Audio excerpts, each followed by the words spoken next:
हे ईश्वरा, सर्वांना चांगली बुद्धी दे, आरोग्य दे, सर्वांना सुखात आनंदात ऐश्वर्यात ठेव, सर्वांचं भलं कर, कल्याण कर, रक्षण कर, आणि तुझे गोड नाम मुखात अखंड राहू दे.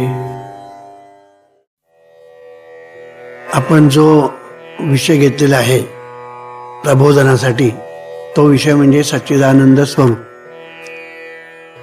सच्चिदानंद स्वरूप याच्यामध्ये 3 पद आहेत: सत, चित आणि आनंद.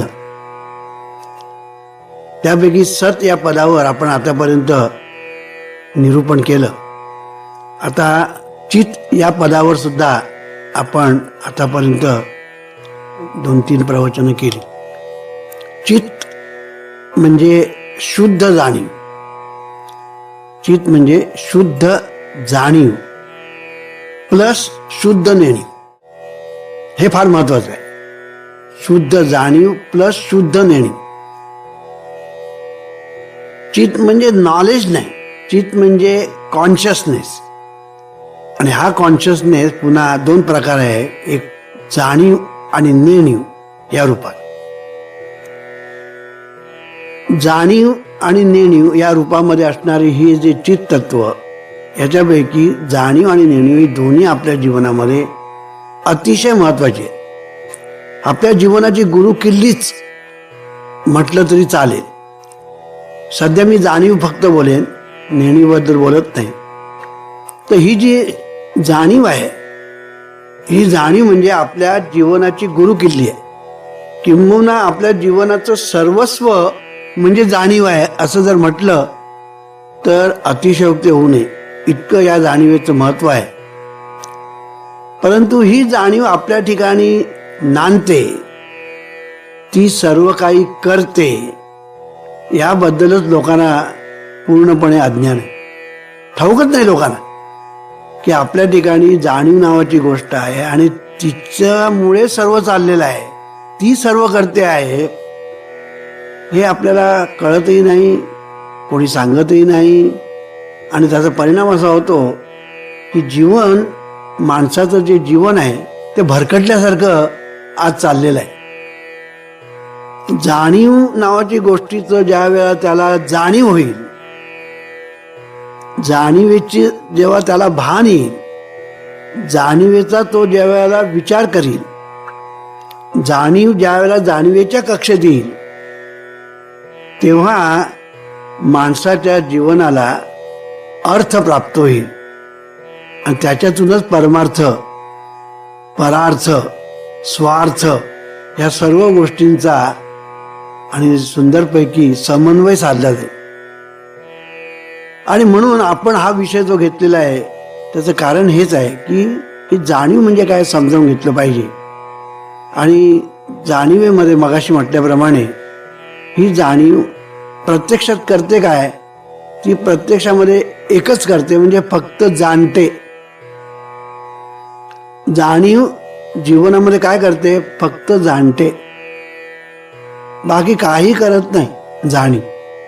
आणि अशी जी जाणीव आहे, ही जाणीव आपल्या जीवनामध्ये ज्ञान रूपाने नांदत असते.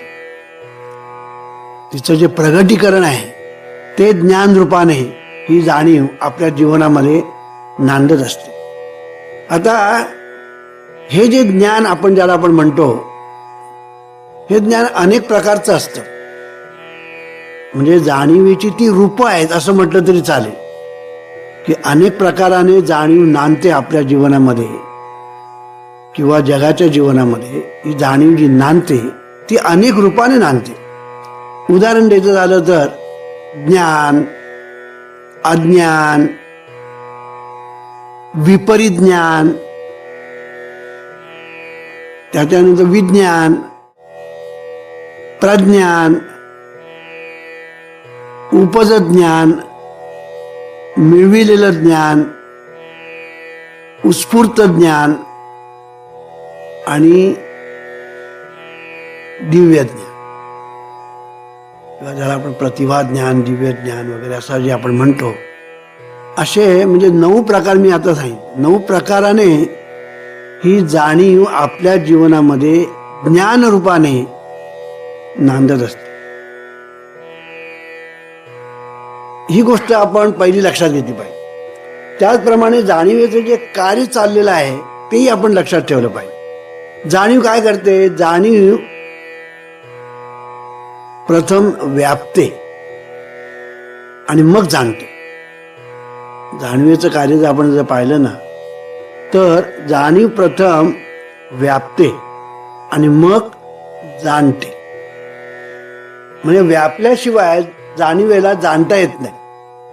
म्हणून जाणीवेचं पहिलं कार्य म्हणजे व्यापणं, आणि मग ते व्यापल्यानंतर मग जे व्यापलेलं आहे ते जाणते. कोण? जाणीव. मग जाणल्यानंतर मग पुढे सगळं काही घडत जातं. पण पहिली गोष्ट म्हणजे जाणीव व्यापते. आणि म्हणून तुम्ही जर बघितलं तर आपण जीवनामध्ये जीवन जगत असताना आपण व्यापत असतो. प्रत्येक गोष्ट व्यापत असतो, जाणत असतो, व्यापत असतो, जाणत असतो.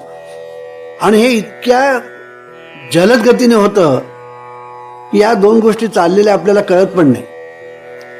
शिवाय याच्या जोडीला आणखीन पुष्कळ गोष्टी आपण करत असतो, ते आपण नंतर बघू.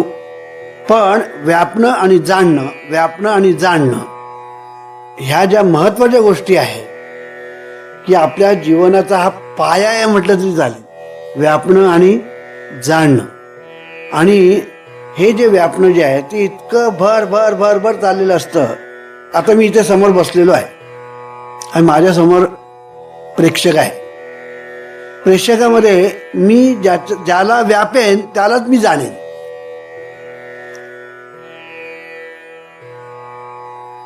मी ज्याला व्यापेन त्यालाच मी जाणेन. मी ज्याला व्यापणार नाही त्याला मी जाणणार नाही. म्हणजे याचा अर्थ असा, जाणीवेच्या कक्षेमध्ये जे येतं ते जाणीव व्याप्त, आणि जाणीवेच्या कक्षेत जे येत नाही ते जाणीव जाणत नाही.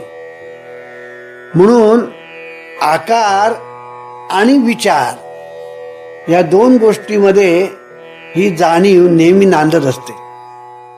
डोळे उघडून आपण संबंध विश्व पाहतो, जग पाहतो, जन पाहतो, निनाय वस्तू पदार्थ पाहतो, पशु पक्षी पाहतो. आणि या सर्वांना आपण आपल्या कक्षेमध्ये जसं ते येतं तसतसं आपण जाणत असतो. जसं ते आपल्या कक्षेमध्ये येतं तसतसं आपण ते जाणत असतो. आणि आपल्याला जे हवं असतं तिथे आपली जाणीव स्थिर होते, आणि जे आपल्याला नको असतं तिकडे आपण ती जाणीव दुर्लक्ष करतो, म्हणजे व्यापतच नाही. हे मी का सांगतोय? जीवनाची गुरुकिल्ली इथे आहे हे मला सांगायचं.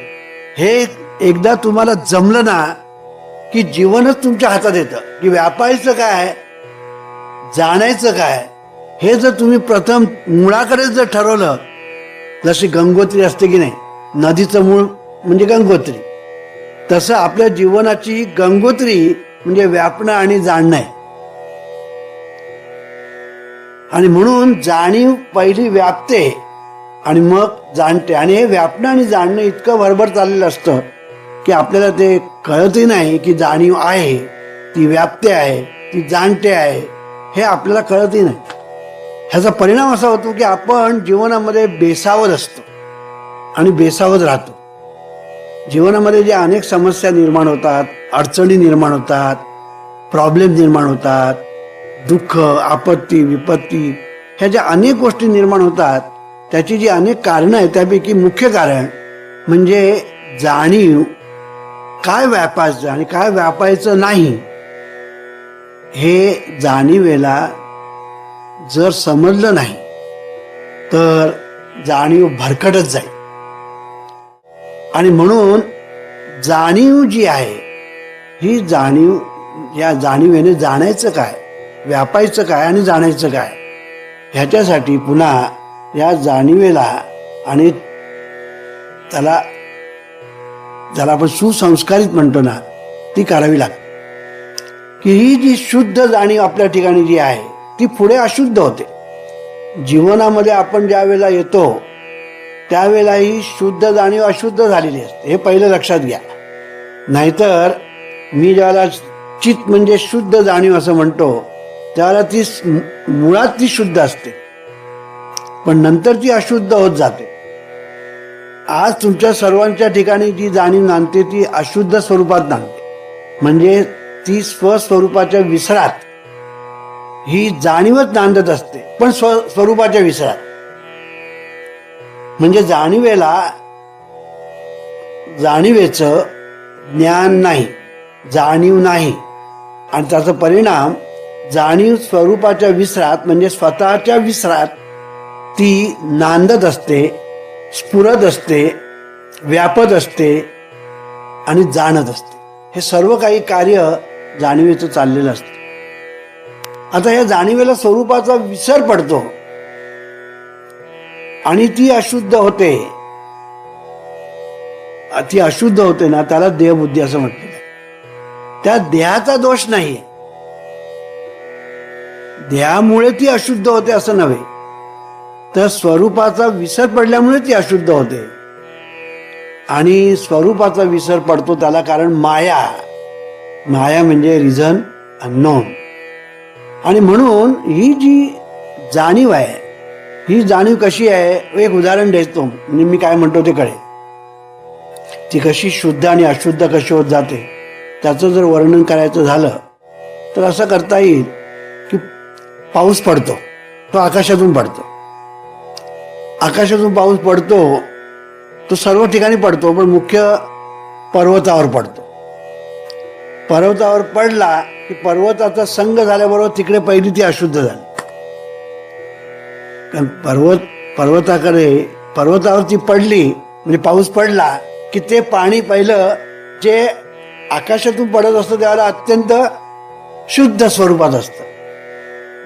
पर्वतावर पडलं की त्या ठिकाणी ती पहिला त्याला संग झाला आणि ती त्या ठिकाणी पहिली ती अशुद्ध झाली. पण तिथे सुद्धा ती बऱ्याच प्रमाणामध्ये शुद्ध असते, पण पुढे आता ती व्हायला लागते. ते पावसाचं पाणी पर्वतावर पडलेलं ते आता व्हायला लागतं आणि व्हायला लागल्यानंतर हळूहळू त्याचा प्रवाह होतो आणि तो प्रवाह झाल्यानंतर त्या प्रवाहाला अनेक गोष्टी येऊन मिळत असतात, चांगल्या वाईट. म्हणजे कोण कचरा टाकतो, कोण घाण टाकतो. आता तर काय बघायला नको, या केमिकल ज्याला आपण म्हणतो इंडस्ट्रीज निघालेल्या आहेत, त्यांची सगळी घाणेरडी वगैरे तिकडे येऊन पडतात. लोक त्या ठिकाणी कपडे धुतात, हे करतात ते करतात. त्यामुळे तो पाण्याचा जो प्रवाह आहे तो अशुद्ध व्हायला लागतो. आणि आज आपल्याला ते नदीचं पाणी जे मिळतं ते इतकं अशुद्ध झालेलं आहे, इतकं अशुद्ध झालेलं आहे की एक काळ असं आपण म्हणतो की गंगेमध्ये स्नान केलं की आपण पवित्र होतो. पण आता अशी परिस्थिती आहे की गंगेमध्ये स्नान करण्याचीच आणि सोय राहिलेली नाही. कारण गंगेत स्नान करायचं म्हणजे पवित्र तर राहायचं होता, पण आपण दूषित होऊन आपल्याला काहीतरी रोग होण्याची शक्यता आहे. इतकं ते पाणी दूषित झालेलं आहे आणि ते शुद्ध करण्यासाठी आता मोठ्या प्रमाणावर प्रयत्न पण चाललेले. हे मी काय सांगतोय, हे तुम्ही जर लक्षामध्ये घेतलं तर बरोबर तुम्हाला ध्यानात येईल की आपल्या जीवनामध्ये काय नेमकं घडतं आहे, काय घडतं आहे, का घडतं आहे, कसं घडतं आहे, त्याचे परिणाम काय होत आहेत हे तुमच्या ध्यानात येईल. आता बघा, चिदाकाशातून ही जाणीव, जी जाणीवेचा जो पाऊस पडतो त्यावेळेला ती जाणीव शुद्ध स्वरूपामध्ये असते आणि मग तिला स्पर्श होतो तो शरीराचा स्पर्श जेव्हा होतो तेव्हा ती काही प्रमाणात अशुद्ध होते, पण बऱ्याच प्रमाणात ती मुळात शुद्ध असते, पण काही प्रमाणात ती अशुद्ध होते. आणि ही जाणीव मग अंतरेंद्रिय, ज्ञानेंद्रिय, कर्मेंद्रिय यांच्याद्वारे वाहत वाहत वाहत वाहत ती जगाशी संबंध जोडते. अशा तऱ्हेने या जाणीवरूपी नदीचा प्रवाह एवढा प्रचंड होतो की जसं गंगा नदीचं पात्र समुद्रासारखं विशाल होतं, तसं आपली जाणीव ही जी आहे ती वाहत वाहत वाहत तिचं जे पात्र आहे ते अत्यंत विशाल होतं. आणि अशा या जाणीवेच्या विशाल पात्रामध्ये आणि जाणीवेच्या प्रवाहात अनेक अनेक अनिष्ट गोष्टी आणि काही इष्ट गोष्टी, पण बऱ्याचशा अनिष्टच त्या प्रवाहामध्ये येऊन मिसळतात आणि आपली जाणीव ही कमालीची अशुद्ध होते. आणि त्याचे दुष्परिणाम मानवी जीवनात मानव जातीला भोगावे लागले पूर्वी, म्हणजे भूतकाळात, आज भोगावे लागत आहे वर्तमान काळात, आणि भविष्य काळात सुद्धा भोगावे लागतात. आता हे जे अनिष्ट प्रवाह येतात ते कुठून येतात, कसे येतात, ते जर आपण पाहिलं तर आपल्या ध्यानामध्ये येईल की हे जे सगळे अनिष्ट प्रवाह जे येतात ते कल्पना, भावना, धारणा, वासना, विकार, विचार, संकल्प, विकल्प, आशा, निराशा, अशा अनेक गोष्टी ज्याला आपण म्हणतो ना, हे सगळ्या गोष्टींचे प्रवाह त्या जाणीवेमध्ये येऊन मिसळतात. आणि त्याच्यातून मग त्या जाणीवेला ते संस्कार सगळे व्हायला लागले. या आता मी सांगितल्याप्रमाणे की मग ती जाणीव एक वेगळ्या प्रकाराने तिला आकार मिळत जातो. आणि मग त्या आकारातून विकार, विचार वगैरे नाना तऱ्हेच्या गोष्टी निर्माण होऊन माणसाचं जीवन त्याप्रमाणे त्याला प्राप्त होतं. म्हणजे माणसाचं जीवन मी ज्यावेळेला म्हणतो त्यावेळेला मग ते कौटुंबिक असतं, कारण माणूस मिळूनच कुटुंब होतं, कुटुंब मिळून समाज होतं, समाज मिळून राष्ट्र होतं, आणि राष्ट्र मिळून विश्व होतं. आणि म्हणून व्यक्तीचं जीवन हे अतिशय महत्वाचं असतं, कारण व्यक्ती मिळूनच पुढे ते सगळं घडतं. म्हणून व्यक्तीचं जीवन जर गढूळ होत गेलं, प्रदूषित होत गेलं, तर कौटुंबिक जीवनही प्रदूषित होतं, सामाजिक जीवन प्रदूषित होतं, राष्ट्रीय जीवन आणि वैश्विक जीवन हे सगळं प्रदूषित होतं. आणि म्हणून आज जगामध्ये सर्व ठिकाणी आपण जर बघितलं तर सर्व ठिकाणी युद्ध, लढाया, दंगे, धोपे, खून, रक्तपात, मारामाऱ्या, तंटे, बखेडे, भांडण, हे सगळ्या गोष्टी ज्या चालू आहेत, ह्याचं कारण काय? याचं कारण या शुद्ध जाणीवेच्या प्रवाहामध्ये आणि अनेक नको त्या गोष्टी त्याच्यामध्ये मिसळत गेल्या, त्याच्यामध्ये ॲड होत गेल्या, आणि ह्याच्यातून हा सगळा गोंधळ निर्माण झालेला आहे आणि सगळं जीवनात माणसाच्या वादळ निर्माण झालं. आता हे कसं होतं ते तुम्ही आता लक्षात घ्या की ही जी जाणीव आहे, ही जाणीव आपल्या अंतरेंद्रियातून, ज्ञानेंद्रियातून, कर्मेंद्रियातून वाहते. म्हणजे आता बघा, जाणीवेचा प्रवाह आहे हे लक्षात घ्या. म्हणजे ही आपण ज्याला इंद्रायणी म्हणतो की नाही, की इंद्रायणीच्या काठी आणि ज्ञानेश्वर आता बसलेल्या वगैरे वगैरे आपण म्हणतो की नाही, आणि त्याला आपण अलंकापुरी किंवा आळंदी असं म्हणतो. तसं ही जी जाणीव आहे, जी ज्ञान रूपाने आपल्या अंतरेंद्रियातून, आपल्या ज्ञानेंद्रियातून, कर्मेंद्रियातून वाहते, म्हणजे ही जाणीव म्हणजे प्रत्यक्षामध्ये इंद्रायणी आहे, इंद्रायणी नदी आहे असं म्हटलं तरी चालेल, कळलं की नाही.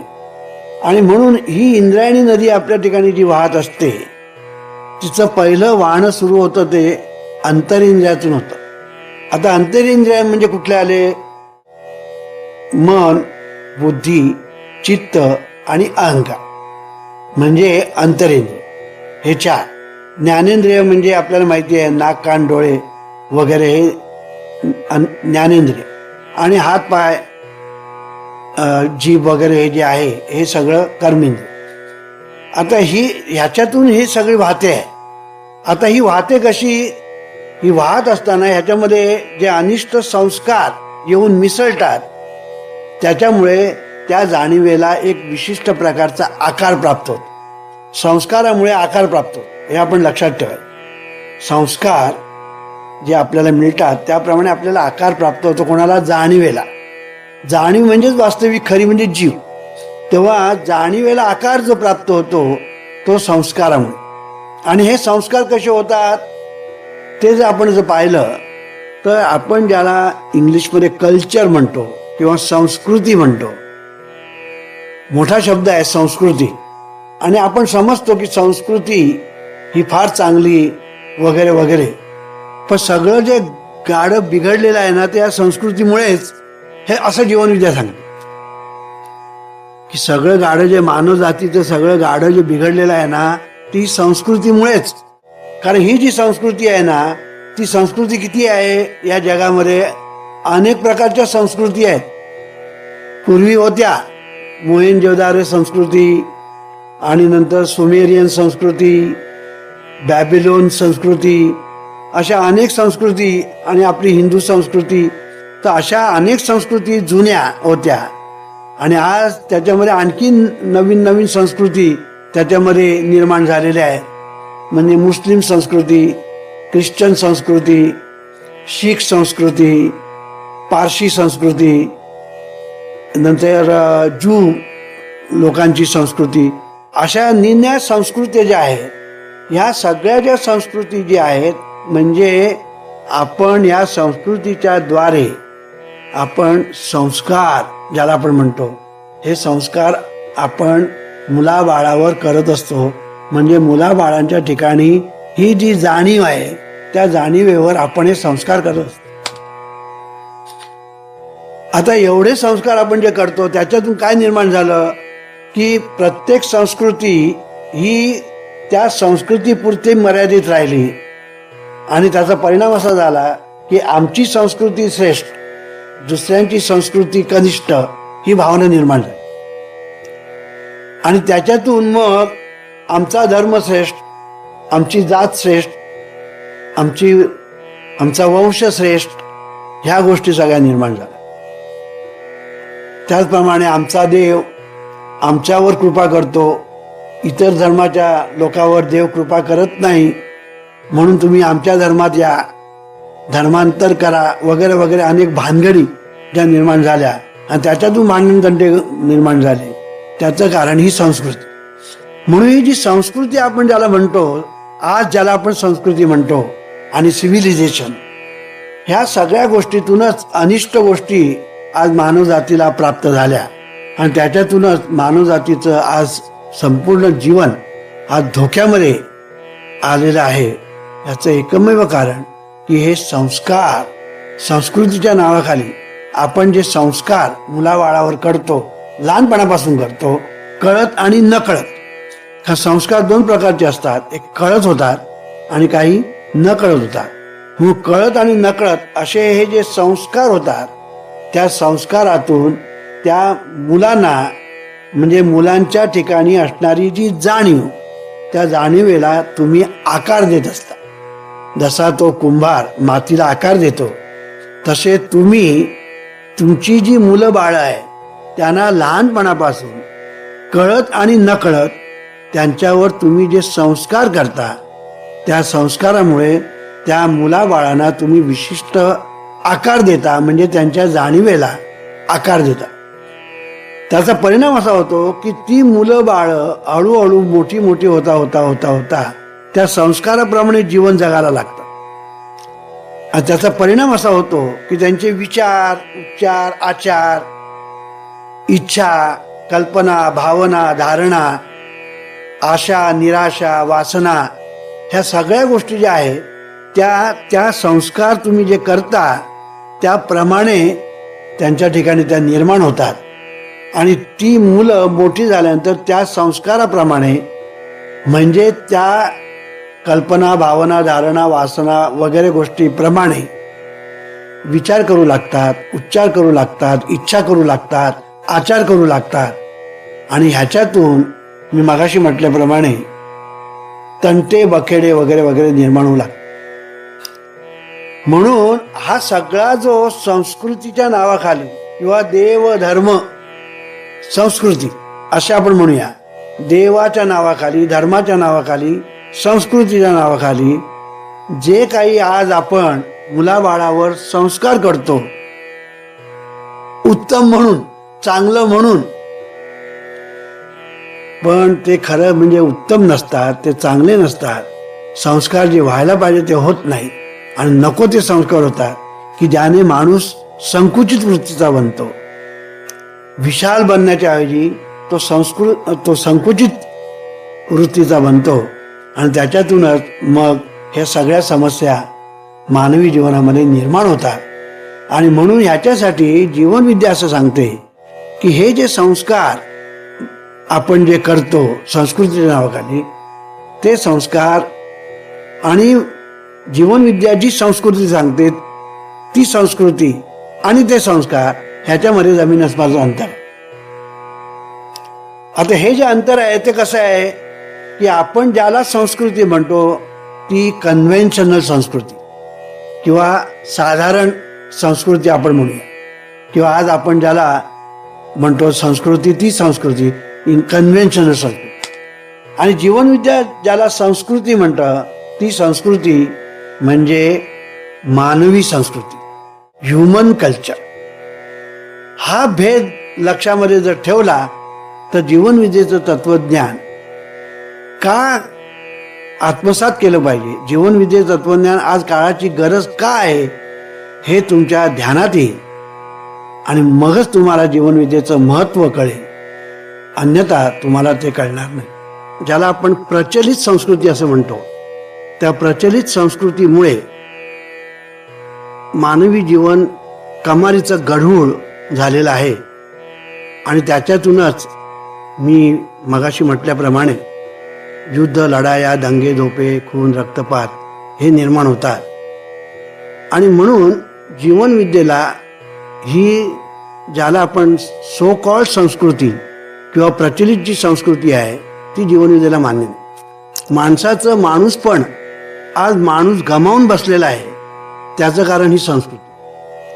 आणि म्हणून ही संस्कृती म्हणजे वास्तविक नेमकी कशी होते तयार ते आपण बघितलं पाहिजे. की संस्कृती कशी होते की आपण जे विशिष्ट तऱ्हेचे जे संस्कार करतो त्या संस्कारातून जी निर्मिती होते तिला संस्कृती असं म्हणतात.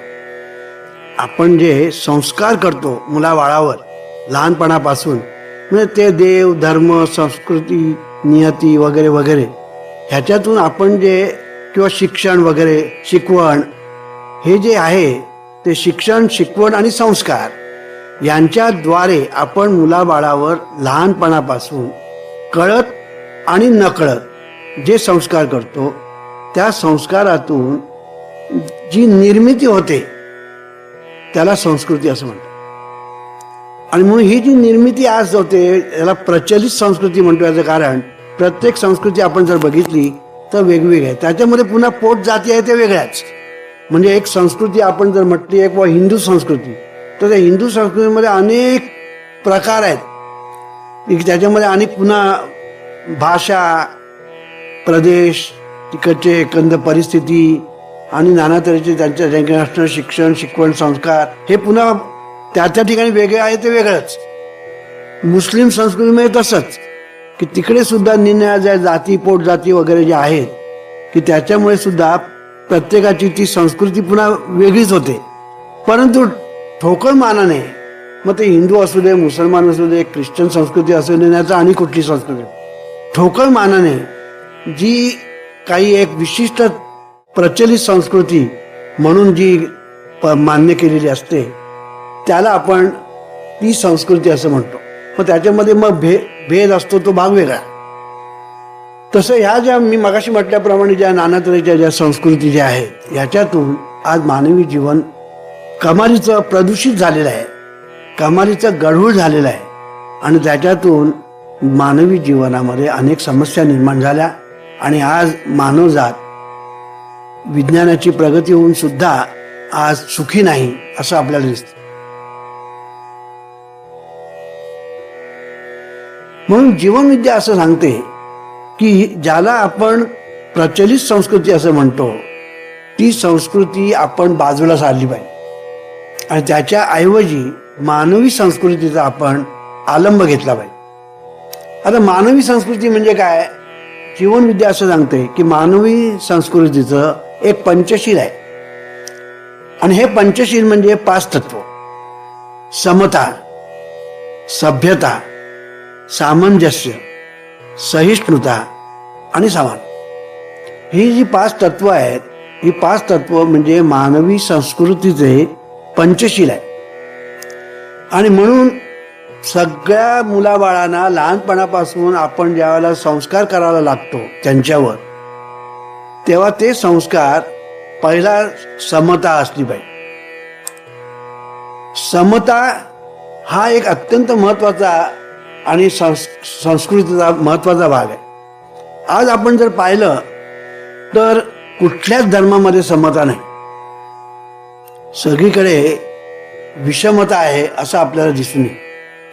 आता ह्या विषमतेमुळे पुन्हा काही प्रकार आहेत की विषमता ही नैसर्गिक गोष्टीमुळे आणि विषमता ही मानव जातीने निर्माण केलेली अशी विषमता 2 प्रकारची वेगवेगळी आहे. कळलं की नाही? तर ह्याच्यामध्ये समता आणि विषमता ही कशी ध्यानात घ्यायची तेही आपण लक्षात घेणं आवश्यक आहे. आता लक्षात घेणं आवश्यक आहे का म्हणतो की समता म्हटल्यानंतर सगळे सारखे असं आपण म्हणतो, पण सगळे सारखे हे निसर्गालाच मान्य नाहीये. जर आपण लक्षात घेतलं तर सगळे सारखे हे निसर्गालाच मान्य नाही. कारण माणसं कोणी दिसायला सारखी नसतात, स्वभावाने सारखी नसतात, नंतर बुद्धीने सारखी नसतात, विचाराने सारखे नसतात, त्यांच्या भावना सारख्या नसतात. आई बापाच्या पोटी जर 5 मुलं जन्माला येतात तर 5 मुलांची सुद्धा सगळे प्रकार वेगवेगळे असतात. त्यांचे विचार, भावना, कल्पना सगळं वेगवेगळं असतं. म्हणजे विषमता ज्याला आपण म्हणतो, ही विषमता ही आपण नैसर्गिक आहे. आता काही मुलं जन्माला येतात ना, कांदाच खात नाही. आता ह्याच्यावर कोणी संस्कार केले आहेत, बाकीची भावनांना कांदा पाहिजेच. ते एक त्यातलं मूल असं असतं त्याला कांदाच नको असतो. म्हणजे मी माझ्या पाण्यामध्ये आहे म्हणून सांग, माझ्या पाण्यामध्ये काही असे आहे की त्यांना आंबाच आवडत नाही, आंबा खातच नाहीत, आणि बाकीच्या मला आंबा पाहिजे असतो. हे जे आहे हे आता कसं आलं, आता हे काय कोणी याच्यावर संस्कार केलेले नाही, हे नैसर्गिक आलं. मग ही जी नैसर्गिक विषमता जी आहे ती आपल्याला मान्यच करायला पाहिजे, कारण त्याला काही पर्याय नाही. पण मानव निर्मित समता आणि मानव निर्मित विषमता या 2 गोष्टी आपण लक्षात घेतल्या पाहिजे. म्हणून जीवनविद्या काय सांगते, मानवी संस्कृतीचं महत्व जीवनविद्या काय सांगते की ही जी समता आहे, ही समता कशी असली पाहिजे की ती समता दर्शनात असली पाहिजे. दर्शनात समता म्हणजे व सगळी माणसं ही सिस्टमॅटाइज ऑर्डर, म्हणजे प्रत्येक माणूस हा माणूस आहे म्हणून सगळ्या, मग तो कुठल्याही जातीचा, धर्माचा, पंथाचा, वंशाचा असो, तो माणूस आहे म्हणून माणूस म्हणून त्याच्याकडे पाहणं, माणसासारखं त्यांना वागवणं, त्यांना ट्रीट करणं, म्हणजे माणुसकीचं त्या ठिकाणी प्रदर्शन व्हायला पाहिजे आणि माणूस म्हणून दर्शन व्हायला. लक्षामध्ये आलं की नाही? माणूस म्हणून दर्शन, पाहिल्यानंतर हा माणूस आहे दर्शन, आणि माणुसकीने त्याला वागवणं हे प्रदर्शन. म्हणून हे दर्शन आणि प्रदर्शन हे तुमच्याकडून घडणं, इथे समता आली. म्हणजे सर्वांना माणूस म्हणून ट्रीट करणं हा भाग वेगळा, पण सर्वांना माणूस म्हणून ट्रीट करत असताना आणि माणुसकीने त्याला वागणूक देत असताना सर्व सारखे म्हणून कोणालाही कुठेही बसवायचं हे बरोबर होणार नाही. म्हणजे उद्या पंतप्रधान आले तर त्यांनाही खालीच बसवायचं आणि बाकीच्यांनाही खालीच बसवायचं हे बरोबर होणार. कारण जी योग्यता म्हणून म्हणतात ती प्रत्येकाची योग्यता वेगळी असते. माणूस म्हणून जरी सगळे सारखे असले ते प्रत्येकाची योग्यता वेगळी असते. कारण ही योग्यता जी आहे ही बुद्धीने ठरते, ही बुद्धीने ठरते, ही विचाराने ठरते, ही हुशारीने ठरते, ही त्यागाने ठरते. म्हणून ही जी विषमता जी आहे ही विषमता जी आहे ही आपल्याला मान्यच करावी लागते. म्हणून सर्वांना सारखी ट्रीटमेंट देता येणं, माणूस म्हणून ट्रीटमेंट देणं, माणूस की नाही हा एक भाग, पण सर्वांना माणूस म्हणून सर्वांना सारखीच वागणूक देणं हे शक्य नाही आणि ते व्यवहारामध्ये सुद्धा बसत नाही. म्हणून प्रत्येकाचे पगार वेगळे. का पगार वेगळे? प्रत्येकाचे पगार वेगळे याचं कारण असं की आता इंजिनियरला पगार जास्त पण मजुरांना पगार कमी. कारण का इंजिनियरकडे जी बुद्धिमत्ता आहे ती त्या माणसांकडे इतर माणसांकडे नाही. म्हणून जे कमी आहे त्याला भाव जास्त असतो आणि जे पुष्कळ असतं विपुल असतं त्याला भाव कमी असतो. आंबे खूप आले तर त्याचा भाव खाली येतो, पण आंबे जर कमी झाले म्हणजे उत्पन्न आंब्याचं जर कमी आलं तर आंब्याला भाव येतो. मध्ये बघा कांद्याला किती भाव आला होता की त्या कांद्याने डोळ्यामध्ये कित्येक लोकांच्या पाणी आणलं. म्हणजे गृहिणींच्या तर आणलंच पण राज्यकर्त्यांच्याही डोळ्यातून पाणी काढलं, कारण त्या कांद्यामुळे राज्य पडली त्यावेळेला. हे तुम्हाला कळेल. म्हणजे कांद्याचं महत्व, कांदे एरवी विपुल असतात त्यावेळेला कांद्याचा भाव कमी असतो, पण ज्या वेळेला कांद्याची टंचाई होते त्याला कांद्याचा भाव वाढतो. म्हणजे ज्या गोष्टी टंचाईग्रस्त असतात त्यांची किंमत वाढते आणि ज्या गोष्टी विपुल प्रमाणात असतात त्यांची किंमत आपोआप कमी होते. म्हणून हा एक लॉ ज्याला आपण निसर्गाचा नियम असं म्हणतो, जो इकॉनॉमिक्स मध्ये आहे, supply of law of demand and supply, की ज्याप्रमाणे मागणी त्याप्रमाणे पुरवठा, हा जो इकॉनॉमिक्स मध्ये एक महत्वाचा सिद्धांत मानला जातो तो खरं म्हणजे हा निसर्गाचाच नियम आहे असं म्हटलं तरी चालेल. की मागणी त्याप्रमाणे पुरवठा, की मागणी जर कशी असेल त्याप्रमाणे पुरवठा होतो. तर सांगायचा मुद्दा असा की कमी प्रमाणामध्ये जे असतं त्याला नेहमी किंमत जास्त येते आणि विपुल प्रमाणामध्ये असते त्याची किंमत म्हणजे त्याचा भाव कमी होतो. आणि म्हणून बुद्धिमान माणसं जी असतात त्यांचे पगार जास्त असतात, त्यांना जास्त सोयी मिळतात, त्यांना सुविधा जास्त मिळतात, त्यांचं राहणीमान उंचावतं. आणि जे कमी बुद्धीचे लोक असतात ते विपुल प्रमाणामध्ये असल्यामुळे त्यांना पगार कमी मिळतो, त्यांची राहणीमान त्याप्रमाणे होतात आणि याला पर्याय नाही. म्हणून ही विषमता जी आहे, आता इथे समता आणि विषमता इथे दोन्ही माणसानेच निर्माण केली बघा. आणि एक समता आणि विषमता निसर्गाने निर्माण केली. म्हणून नैसर्गिक समता आणि विषमता आणि मानवनिर्मित समता आणि विषमता ह्याच्यामध्ये फरक आहे. तर हा जो फरक आहे हा फरक नेहमी राहणारच. आणि या फरकाप्रमाणेच वास्तविक जाती निर्माण झालेल्या. आपण ज्याला म्हणतो जाती, ह्या जाती कशा निर्माण झाल्या? ह्या जाती ज्या निर्माण झाल्या त्या ह्याचमुळे झाल्या. म्हणून तुकाराम महाराज एके ठिकाणी म्हटलेलं आहे, माझी जातीचे मज कोणी भेटो, आवडीची धनी फेडावाय. म्हणजे इथे आवड हा जो शब्द आहे ना हा फार महत्वाचा आहे, की आवडीप्रमाणे जात ठरत असते. माणसाची जी आवड आहे ना त्या आवडीप्रमाणे त्याची जात ठरत असते. आणि म्हणून ही जी आवड आहे, तुकाराम महाराजांना कोणाची आवड होती? वैष्णवांची. कळलं नाही? त्यांना वैष्णव म्हणजे देवाचे भक्त. वैष्णव तो जया, ज्याला देवावरी माया. म्हणून ज्याला देवाची आवड आहे, गोडी आहे, प्रेम आहे, ते भक्त मला त्यांची संगती मिळो असं तुकाराम महाराज म्हणतो. म्हणून आवड ज्याला म्हणतो, ही आवड हा प्रकार वेगळा आहे. म्हणून आज निन्याच्या जाती आपण म्हणतो ना त्याच्यामध्ये आवडीप्रमाणे जाती असतात. दारू पिणाऱ्यांची जात, गुटखा खाणाऱ्यांची जात, कंडक्टरची जात, असं हे जे निर्णय आता खरं म्हणजे ह्या सगळ्या जातीच आहे. कळलं की नाही? हे जे आहे ना निर्णय हे जातीच आहे. आता तो कंडक्टर का झाला? तर त्याला त्याचे जे काही आवड होती त्या आवडीप्रमाणे त्याने शिक्षण वगैरे घेतलं आणि त्या शिक्षणाप्रमाणे त्याला ते जेवढं पाहिजे तेवढं मिळालं नाही किंवा तो त्याने घेतलं नाही, त्यामुळे तो त्याच्या वाट्याला ते काम आलं.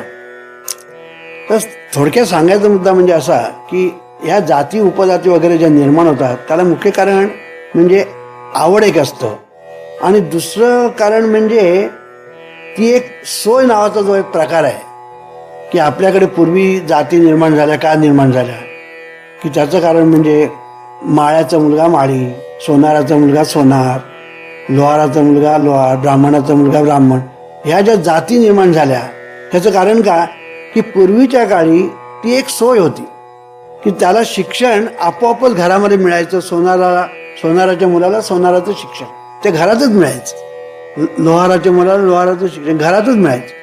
त्यामुळे तो धंदा पुढे चालू करायचा आणि त्याच्यामुळे हळूहळू ती एक जात झाली.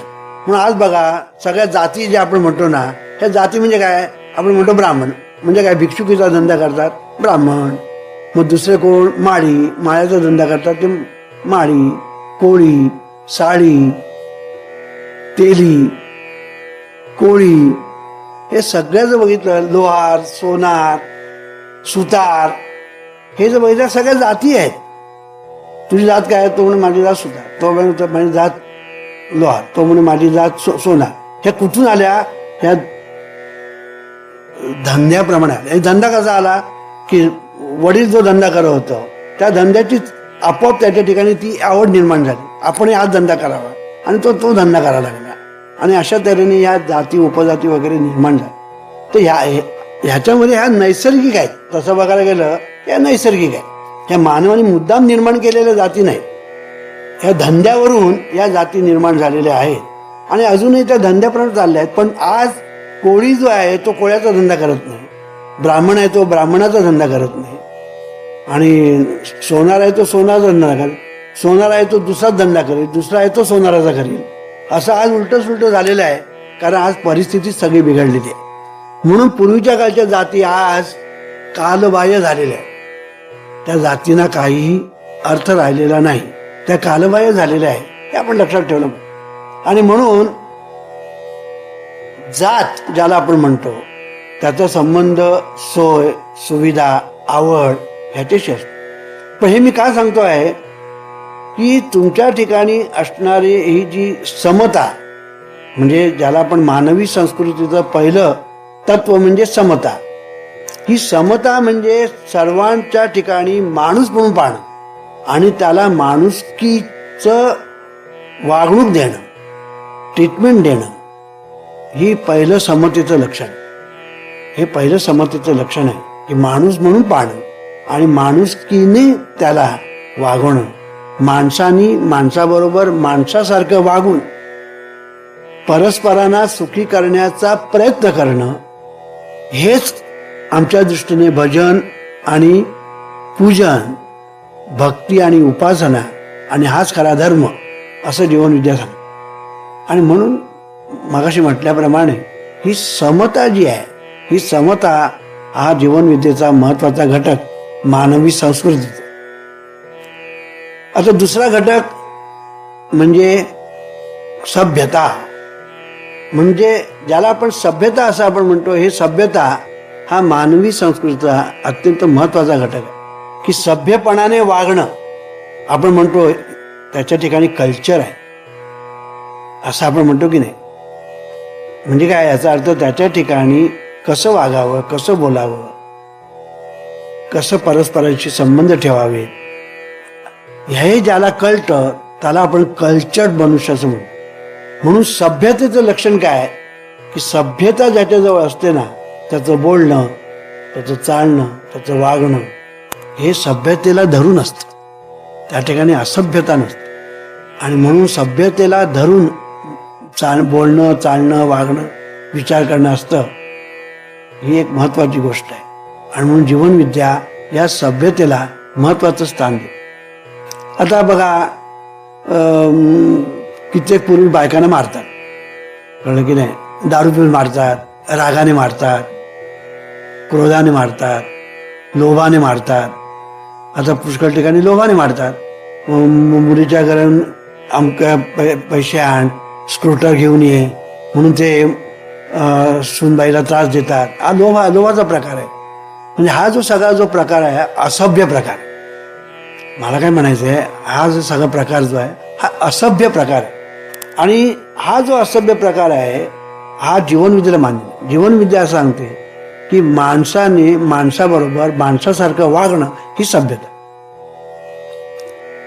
आणि परस्परांना सुखी करण्याचा प्रयत्न करणं ही सभ्यतेचं लक्षण. म्हणून समता आणि सभ्यता. आता सामंजस्य, एकमेकांना समजून घेणं हे सामंजस्यपणाचं. पुष्कळ वेळेला आपण एकमेकांना समजूनच घेत नाही. कोणीतरी काहीतरी बोलतो, भलतेच अर्थ काढतात. आपण बोलतो एका अर्थाने, ते दुसराच अर्थ काढतात. असं आपल्याला दिसून येतं, पुष्कळ वेळा दिसून येतं. मला माहिती आहे ना, आमच्या काही नातेवाईक, मी आता नाव सांगत नाही कोणाचं, पण ते घरी आले ना की आम्हाला पोटात गोळा यायचा. कारण का की ते कुठल्या गोष्टीचा कसा अर्थ काढतील सांगता येणार नाही. आणि मग घरी नंतर काही दिवसांनी कळतं की तो रागावून गेला, त्याने असं असं घरी जाऊन सांगितलं वगैरे वगैरे. कारण की आपण एका अर्थाने बोलतो, तो दुसऱ्याच अर्थाने त्याने घेत. एक माणूस आमच्याकडे आला होता, कळलं की नाही. तर मी सहज म्हटलं आमच्या घरातल्या लोकांना, काय माणूस, चांगला माणूस होता का, अगदी थंड स्वभावाचा आहे. आता थंड स्वभाव म्हणजे शांत स्वभावाचा असं मला म्हणायचं होतं. तर मी शांत म्हणण्याच्या ऐवजी थंड स्वभावाचा असं म्हटलं. त्याने काय घरी जाऊन केलं, मग थंड स्वभावाचा म्हणजे काय, मी इथे डोकं आपटणार होतो का तिकडे डोकं आपटणार होतो, असा त्याने अर्थ काढला. म्हणजे आम्ही बोललो त्याला चांगल्या अर्थाने, पण त्याने त्याचा भलताच अर्थ केला. म्हणजे सांगायचा मुद्दा काय की हा मनुष्य बोलला, तो कुठल्या अर्थाने बोलला, पुढला आणि पाठला संदर्भ असतो की नाही. बोलताना पुढला पाठचा जर संदर्भ घेतला तर तो कुठल्या अर्थाने बोलतोय कळतं. पण हे जर याच्याजवळ नसेल ना, त्याच्याजवळ सामंजस्य नसतं. म्हणून आज जीवनामध्ये भांडण तंटे बखेडे होतात. ह्याचं कारण आपण एकमेकांना समजून घेत नाही. आता रस्त्यातून जाताना आपल्या समोर एखादा मित्र जात असे, त्याने आपल्याकडे पाहिलं नाही, तर पाहिलं नाही आणि मुद्दामच माझ्याकडे पाहिलं नाही असं आपण समज करून घेतो. कारण याच्यात समजूतदारपणा नाही, सामंजस्य नाही. वास्तविक तो आपल्याच विचारामध्ये असतो म्हणून त्यांनी पाहिलेलं नसतं. एखादा खडूस असतो की मुद्दाम पाहून पाहत नाही, पण असे थोडेच असतात, ते अपवाद असतात. पण जनरली असं असतं की तो पाहतो आपल्याकडे, असं आपल्याला जरी वाटलं तरी तो पाहत नसतो, पण तो आपल्या विचारामध्ये गर्क झालेला असतो. आणि म्हणून अशा वेळेला आपण काय समजूत करून घेतो, त्या माणसाला मिजाज चढलेली, आणि मग तो दुसऱ्या दिवशी आपल्याला भेटला तर आपण दुसरीकडे तोंड करून चालायला लागतो. मग त्याच्यामधून होतं काय, दोघे एकमेकांचं तोंड पाहिजे असे होतात. भांडण तंटे एक आपोआप व्हायला लागतात. आणि कशातून निर्माण झालं, सामंजस्य नसल्यामुळे होतं. म्हणून आज जगामध्ये तुम्ही जर पाहिलं तर सगळीकडे सामंजस्य नाही, म्हणून भांडण तंटे होतात. सून सासू का भांडण होतात, मित्रामध्ये का भांडण होतात, सामंजस्य नाही म्हणून भांडण होतात. म्हणून समजून घेतलं पाहिजे. आता गंमत अशी आहे, मी एक गोष्ट सांगतो. एक राजा होता आणि त्या राजाला एक राजपुत्र होता, मुलगा होता. तो नेहमी, आणि त्याच्याकडे एक जो सरदार होता, त्या सरदार म्हणजे कनिष्ठ सरदार होता, त्याच्या मुलाबरोबर ह्याची मैत्री झाली होती. कोणाची, या राजपुत्राची त्या कनिष्ठ सरदाराच्या मुलाबरोबर आणि मैत्री झाली होती. ते बरोबरीने खेळायचे बिळायचे. ते राजाला आवडायचं नाही. राजाला वाटायचं राजपुत्राने राजपुत्रासारखं वागलं पाहिजे, कोणाची मैत्री करता कामा नये वगैरे. मग आता यांची मैत्री तोडायची कशी, तर राजाने हे काम प्रधानाकडे सोपवलं आणि प्रधानाला सांगितलं की मला हे पसंत नाहीये, तर यांची मैत्री तुटेल असं तू काहीतरी कर. प्रधान म्हणाला सोपं आहे, हे काम मी करतो म्हणाला. एक दिवस काय झालं, तो राजपुत्र आणि तो सरदाराचा पुत्र एके ठिकाणी बसले असताना तो प्रधान त्या सरदाराच्या कानात जाऊन फक्त कानाकडे तोंड नेलं आणि बोलल्यासारखं केलं. काही बोलला नाही, पण बोलल्यासारखं केलं, कानाकडे तोंड नेलं आणि निघून गेलं. राजपुत्राने विचारलं, तुला काय सांगितलं त्याने मला काय सांगितलं, काय खोटं बोलतोस तू, नाही सांगितलं काय, त्याने तुला सांगितलं कानाकडे येऊन तोंड केलं, त्याच्या ओठ हल्लेले मी बघितले आणि तू म्हणतो मला काही सांगितलं नाही, तू खोटारडा आहेस. आणि मग त्यांची जी मैत्री तुटली ती काय. आता इथे सामंजस्य म्हणतात ना, ते सामंजस्य यांनी सांगितलं काय कानामध्ये, ते खरोखर यांनी कानाला सांगितलं की नाही, आणि जर सांगितलं असेल तर काय सांगितलं असेल. मग त्यांनी जाऊन विचारलं पाहिजे होतं प्रधानाला, तुम्ही त्याच्या कानात काय सांगितलं वगैरे. पण त्यांनी केलंच नाही, प्रधानाला जाऊन विचारलंच नाही किंवा तू त्याच्या कानात काय सांगितलंस का. हा म्हणतो नाही सांगितलं. मग नाही सांगितलं, हा खोटं बोलतो का खरं बोलतो, तू जाऊन त्याला विचार. मग जर तू सांगितलंस तर काय सांगितलं, आणि जर काही सांगितलंच नाही तर मग तोंड कशाला नेलं तिकडे. हा सगळा उलगडा वास्तविक त्यांनी करून घ्यायला पाहिजे. पण सामान्यपणे माणसं कशी वागतात, माणसं अशी वागत नाही, दुसरी बाजू समजावून घेत नाही, एकाच बाजूने ते विचार करतात. हा जगामध्ये भांडण नंडे बकडे होता म्हणजे काय, माणूस एकाच बाजू विचार करतो, त्याची दुसरी बाजू तो बघत नाही. मग जीवनविद्येमध्ये तुम्ही एकदा आलात ना की तुम्ही दुसरी बाजू बघण्याचा जर प्रयत्न केलात की भांडण तंटे होणार नाही. कळलं की नाही. तो असा का वागला, का हा प्रश्न विचारायचा, आणि मग त्याच्यातून तुम्ही थोडा विचार केला तर तुम्हाला त्याचं उत्तरच मिळेल आपोआप. पण हे सामंजस्य नसल्यामुळे आज संसारामध्ये आणि एरवी सुद्धा आपण जर पाहिलं तर जगामध्ये युद्ध लढाया सुद्धा ज्या झाल्या हे सामंजस्य नसल्यामुळेच झालेल्या आहेत ना. आज आपण बघतोय की पाकिस्तान आणि हिंदुस्थान यांच्यामध्ये भांडण तंटे बकडे चाललेले आहेत का, सामंजस्य नाही म्हणून. समजूतदारपणा जर असता तर झालं नसतं.